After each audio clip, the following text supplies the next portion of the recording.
Digital Bharat के सपनों को साकार करने के लिए गांवों तक इंटरनेट पहुंचाना बेहद जरूरी माना जा रहा है। लेकिन यवतमाल जिले की सैकड़ों ग्राम पंचायतों में इंटरनेट सेवा ठप होने से सरकारी योजनाओं और नागरिक सेवाओं पर बड़ा असर पड़ रहा है। विकसित भारत की दिशा में सरकार लगातार डिजिटल सुविधाओं के विस्तार का दावा कर रही है, मगर जमीनी हकीकत कुछ और ही बयां कर रही है।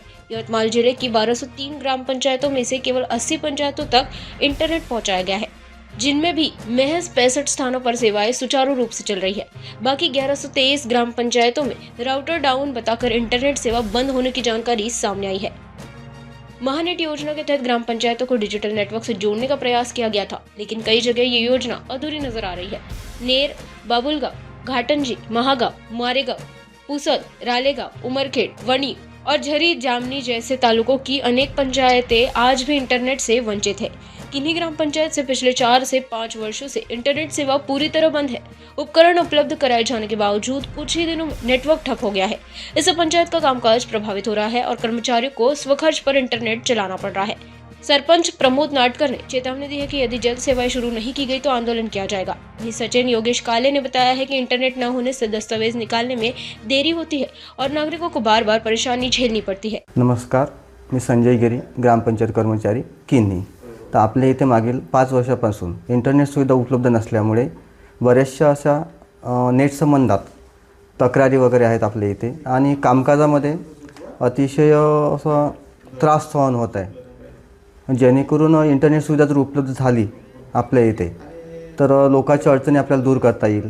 जसं संगणकामार्फत दाखले काढण्याचं आहे किंवा ऑनलाईन कोणत्या सुविधा द्यायच्या आहे ग्रामपंचायतमार्फत देण्यात येणाऱ्या सुविधा आपण त्यांना देऊ शकत नाही। त्यामुळे नागरिकांचा बऱ्याचशा असं समक्ष येतात आमच्याकडे आणि मग त्यांचे बोलणे वगैरे सुद्धा आम्हाला ऐकावे लागतात। जेणेकरून जर ही सुविधा उपलब्ध झाली आपल्या ग्रामपंचायतीला तर नागरिकांचे वेळेवर काम होईल आणि त्यांना दाखले वगैरे सगळे वेळेवर देता येईल।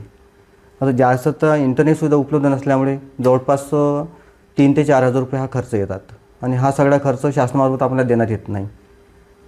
त्यामुळे ते जर इंटरनेट सुविधा उपलब्ध करून दिली तर फार चांगलं होईल। नमस्कार, मी सरपंच प्रमोद तत्रे नाटकर किनी।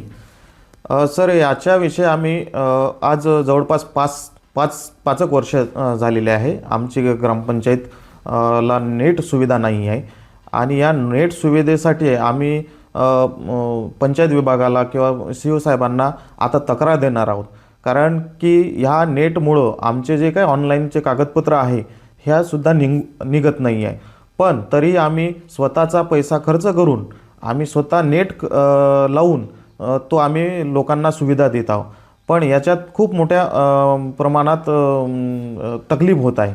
त्याच्यामुळं आता आम्ही उद्या परवाला सीओ साहेबांना भेटून त्यांची तक्रार करणार आहोत आणि ही कुठली कंपनी आहे हे सुद्धा आम्हाला माहीत नाही आहे। म्हणून सीओ साहेबाकडे जाऊन आम्ही त्याची तक्रार करणार आहोत आणि त्याचं निवारण करणार आहोत। धन्यवाद। या बाबतीत महानेट नसल्यामुळे आम्हाला एवढ्या तांत्रिक अडचणीसाठी खूप त्रास होत आहे। शासनाने एवढा मोठा खर्च केलेला आहे, तोच पण त्यांचा आमच्या ग्रामपंचायत लेवलवर स्थानिक लेवलवर कोणत्या प्रकारचा उपयोग होत नाही।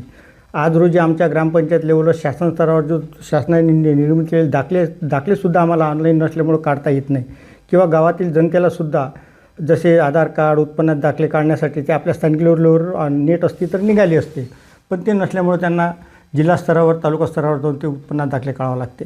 आपल्याकडे महानेट जर झाली तर ह्या सुविधा आपल्या स्थानिक लेवलवर काढता आल्या असत्या। ग्राम पंचायत कर्मचारी संजय गिरी ने भी कहा कि समय पर कागजात न दे पाने से लोगों में नाराजगी बढ़ती जा रही है।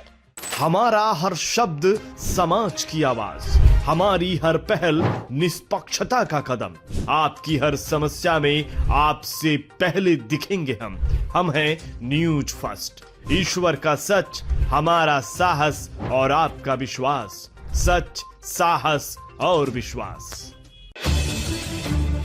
अगर आप ये वीडियो YouTube पर देख रहे हैं तो हमारे चैनल को सब्सक्राइब कर बेल आइकन दबाएं।